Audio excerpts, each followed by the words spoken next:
de Deus é lâmpada para os nossos pés e luz para os nossos caminhos. Ela nos traz ânimo e fortalece o espírito. A paz do Senhor. Estou aqui com o irmão Antônio Rodrigues. Até eu conheci o irmão, foi na sala de teologia, né, irmão, no curso de teologia. A gente se conheceu lá. E hoje estamos aqui, participamos de um culto junto aqui na casa do irmão Milton, aqui no bairro Líder.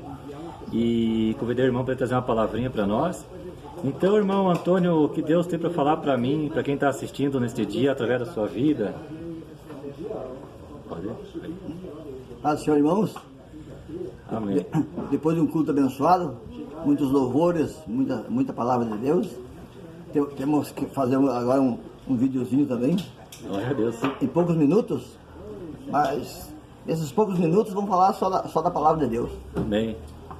O apóstolo Tiago, no capítulo 1 e o verso 27, ele diz que a igreja pura, imaculada, ou sem mancha, para com Deus o Pai, é esta: visitar os órfãos e as viúvas em suas tribulações e livrar-se das corrupções do mundo. Então, estava falando com o irmão de outra igreja e ele queria estar mais certo do que eu, que só a igreja dele era boa.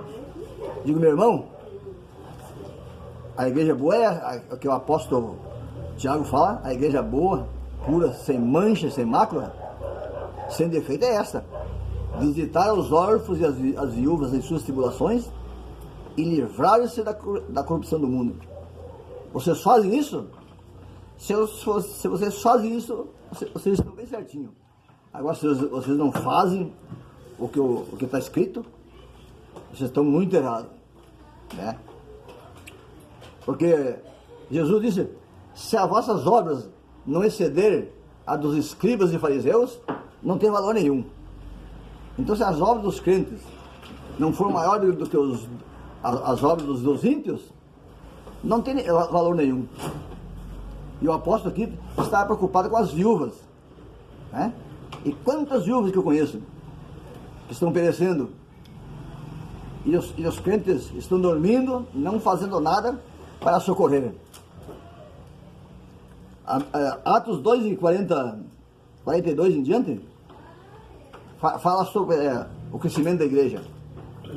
Diz que naqueles dias, crescendo o número, aumentando o número dos apóstolos, dos discípulos, houve murmuração dos gregos contra os hebreus, porque as suas viúvas estavam sendo esquecidas. No cotidiano, no ministério cotidiano. Então os 12 apóstolos se juntaram e convocaram a multidão, diz a Bíblia, a multidão de discípulos. Não se sabe se é 1000, não diz a quantia, mas era a multidão. Os 12 apóstolos se reuniram e convocaram a multidão de discípulos e disseram: vamos escolher dentre vós homens de boa reputação, 7 homens de boa reputação, cheios do Espírito Santo e da sabedoria, e vamos constituir sobre este importante negócio. Então aí vemos a preocupação dos apóstolos sobre as viúvas e os órfãos. Eles comiam e bebiam, e as viúvas, coitadinhas, ficavam de lado, ficavam esquecidas. Tá vendo? Eu acho engraçado que a Bíblia não fala no viúvo, fala na viúva. Fala também na viúva, a viúva que ia perder os 2 filhos, e ia entregar os 2 filhos para pagar a conta. A sorte dela, que foi no lugar certo. Foi ao encontro do profeta Eliseu, e ele resolveu o problema dela. Tá vendo? Preocupação com as viúvas. Porque o homem, se fica viúvo, a Bíblia diz que ele é a parte mais forte, a mulher é a parte mais fraca. Então, por isso, a preocupação maior é com as viúvas. O homem se vira, é mais fácil se virar. Agora, coitadinha da mulher que fica viúva, sem o marido. E ainda com dívida. O problema, além da saudade, da tristeza, do desespero, o desespero ainda é muito maior por causa das dívidas. Porque é coisa triste ser cobrado e não ter por que pagar. Então, o que eu quero dizer é o seguinte: vamos se preocupar menos com nós e vamos se preocupar com os órfãos e as viúvas e os pobres necessitados. Nós estamos bem, temos casa, temos tudo o que precisa. Mas e aqueles que não têm nada? Eu aprendi com um soldado crente, um irmão, ele me disse: nós não somos ricos para dizer que está sobrando, mas também não somos tão pobres e miseráveis para dizer que não temos nada que dar. É mentira de Satanás. Aquele que diz que não tem nada para dar é mentiroso. É mentiroso. O crente, ele tem o que dar. E o apóstolo Paulo diz: eu tenho vos mostrado em tudo que trabalhando assim é necessário auxiliar os enfermos e recordar as palavras do Senhor Jesus, que disse: mais bem-aventurada é a coisa dar do que receber. É 1000 vezes melhor dar do que pedir. Porque roubar ainda é pior. Mas se pedir é triste, roubar é pior, né? É verdade. Então, o que eu quero dizer é o seguinte: todo crente tem o que dar. Não vem me dizer, me conversar que não tem o que dar. Tem o que dar. Se for salvo, já é abençoado. Glória a Deus. Deixou de beber, de jogar, de gastar dinheiro fora, à toa. Está sobrando. Então, temos o que dar. E vamos se preocupar principalmente com os órfãos e as viúvas e com os mais pobres desse mundo.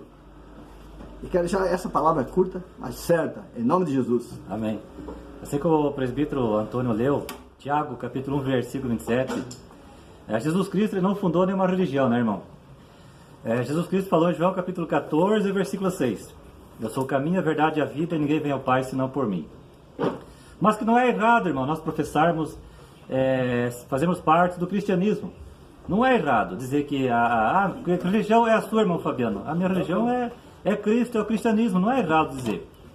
Porque cristianismo vem de Cristo. E o cristianismo é a maior religião do mundo, aonde fazem parte católicos e protestantes. Mas lembrando que nem todas as pessoas que fazem parte do cristianismo serão salvas. Por quê? Porque nem todas são nascidas de novo. E também muitos que nasceram de novo também não serão salvos. Por quê? Porque não estão vivendo a vontade de Deus, não estão fazendo a vontade de Deus, estão em pecado. E é o que mais se vê hoje em dia, né, pastor, presbítero Antônio? Escândalo na igreja, na própria igreja, é pastor adulterando, é irmão que abandona a irmã e casa com a outra, né? E é o roubo, é engano, é mentira, falsos profetas. Então está tudo aí, a palavra se cumprindo. E como o irmão falou aqui, a religião pura, Tiago 1,27, é ajudar os órfãos, as viúvas nas suas tribulações. Assim como o Novo Testamento ensina a ajudar quem está precisando, o nosso irmão que está passando por alguma necessidade, perdeu o emprego, né, o trabalho, essas coisas, precisa de ajuda. Então é o irmão que pode ajudar. E não ajuda, pastor, presbítero, irmão, ele estará cometendo o pecado da avareza. Agora, se aquele irmãozinho, ele não tem condições de ajudar e não ajuda o seu irmão que precisa, aí Deus está vendo, ele não estará cometendo o pecado. Amém? Então, irmão presbítero Antônio, te agradeço por ter aceitado o meu convite, essa palavrinha abençoada aí, e que Deus continue te usando na pregação, que Deus continue te abençoando o seu casamento, a sua família, a sua saúde. Amém. Em nome de Jesus Cristo. E até o próximo vídeo, se Deus quiser.